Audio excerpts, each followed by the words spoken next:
Good morning. Welcome back to Passionate World Talk, wholly owned subsidiary of Global Media Network LLC. Educate, enlighten, entertain, and let's not forget mindfulness. On today's special report with Lillian is an article written by Paul Rosenwig for The Atlantic, and the title is by Rick Hasen. And the title that Mr. Hasen has provided is Trump is Already Undermining the Next Election. The new reality is Americans have always valued the rule of law. Although our court system does have limited capability to act as a guardrail against the current administration's authoritarianism. And so our elections matter. It's the final and most powerful check on the current administration. And the current president knows this. And that is why he's now turned his attention towards our electoral system. His recent executive order on election integrity is nothing less than an attempt to disenfranchise his opponents and forestall electoral defeat. Some of it is technical, but the fundamentals of the current president's challenge to free and fair elections are easy to understand, but it is an attempt to completely rework the constitutional laws and rules that structure the American election system.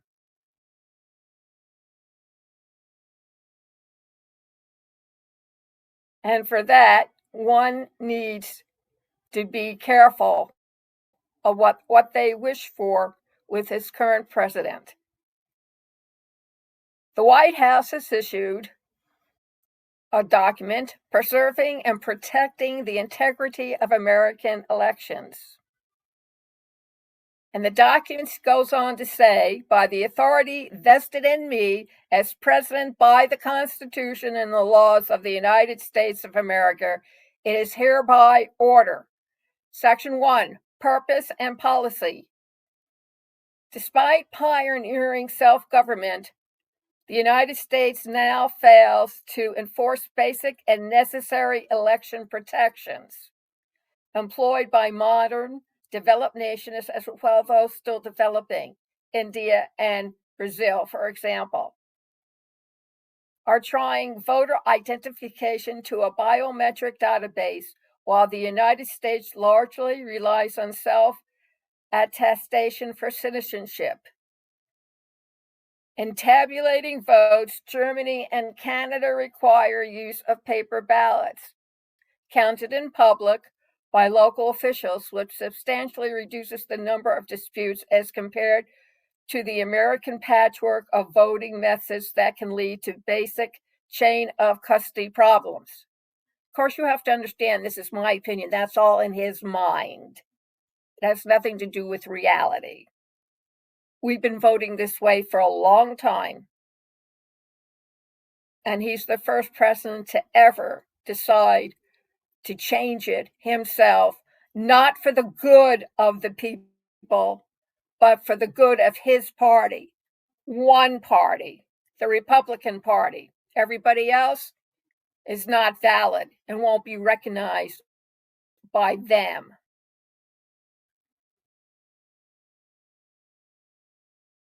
And he goes to complain many Americans now having mail, who's accepting without postmarks, or these received well after election. And he's already been fact checked on all this, and it's proved to be false or negligible. It's in his own mind. Free, fair, and honest elections unmarred by fraud. Well, he should know since he's the king of fraud. Yes, all this misinformation and the statements he comes out with, for example, I don't care, it serves them right. That's not how a good and just president of the United States should act. And yes, Mr. President, I am older than you are, so I've been around for a while. Then he goes on to say state governments must safeguard American elections in compliance with federal laws that protect Americans' voting rights. Comment, is that voting right for all the citizens of the United States, African Americans, Hispanics, legalized immigrants who have been in this country for 50 years plus? Because I still remember the Japanese concentration camps during World War II under FDR. And I'm certain their children and grandchildren also remembered that act of infamy. Federal law established a uniform election day across the nation for federal elections. It is a policy of my administration to enforce those statutes. While, Mr. President, it's difficult to distinguish your statutes from the reality of the fact that you would like to go back to an all male, white, blue eye voting, wealthy status. No women, Jews, blacks, Hispanics allowed. Are you really afraid that we may overthrow you in the ballot box? Something for you to think about.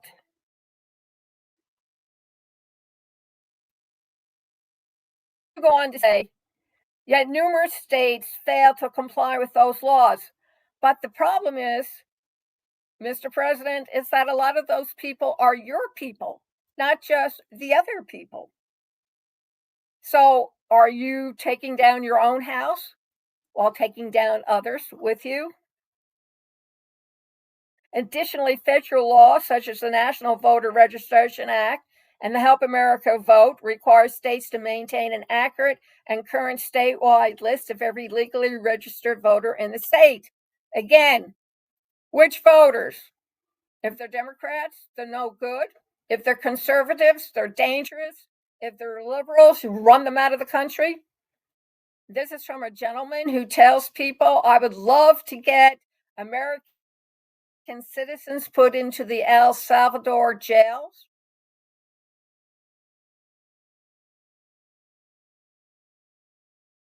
Foreign interference. Well, he ought to know. Russia's always on the top of my list, and China's no longer in his pocket. I don't think it ever was, actually. Above all, elections must be honest and worthy of the public trust. Well, I won't even deign to answer that one because any place where you're associated with, I do not trust. And I'm sure I'm not the only one. Two, enforcing the citizenship requirement for federal elections. Within 30 days of the date of this order, the Election Assistance Commission shall take appropriate action required in its national mail voter registration form. Documentary proof of United States citizenship consistent with, except if you're married and your last name does not agree with your original name on your birth certificate. How your married name can appear on your birth certificate when you've just been born could be a problem. You can change it on Social Security and you can change it on your passport. But if you're married under your new law, married women would not be able to vote. And why is it just married women? Why don't you put married men? A lot of men give up their name and adopt their wife's last name for various and sundry reasons. Why are women targeted always? A United States passport, an identification document compliant with the requirements of the Real ID Act of, that indicates the applicant is a citizen of the United States. An official military ID card that indicates the applicant is a citizen of the United States. A valid federal or state government issued photo ID if such ID indicates that the applicant is a citizen of the United States.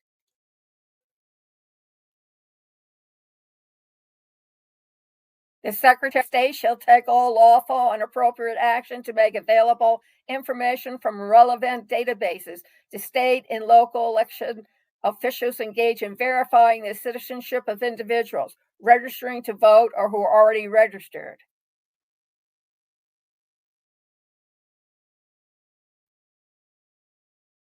Does that mean that if you have an ID of citizenship on your driver's license, that is also acceptable?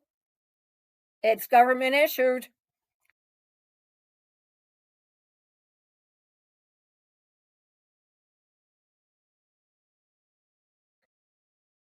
Providing other assistance. The Attorney General shall ensure compliance with the requirements.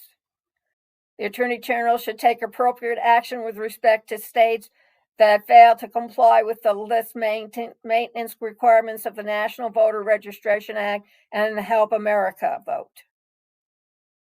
The Secretary of Defense shall update the federal postcard application pursuant to the Uniform and Overseas Citizenship absentee voting. Documentary proof of the United States citizenship as defined by Section 2. Proof of eligibility to vote in elections in the state in which voter is attempting to vote.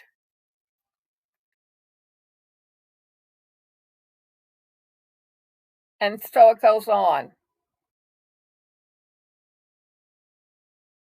Now, every time I went to vote, and I've been voting since I turned legally 18, I've always shown my license or my passport, one or the other. Always.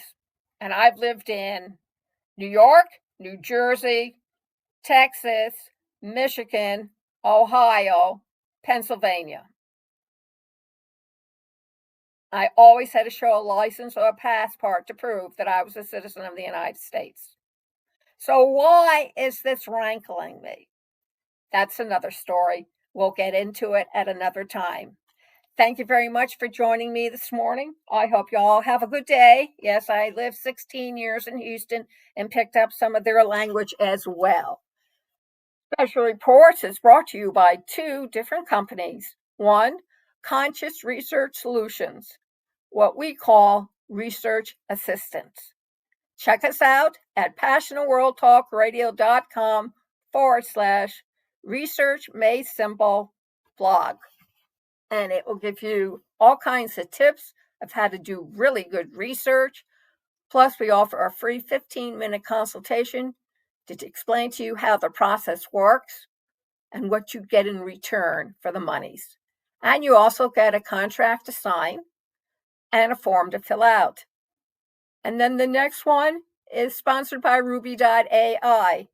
Go over to http://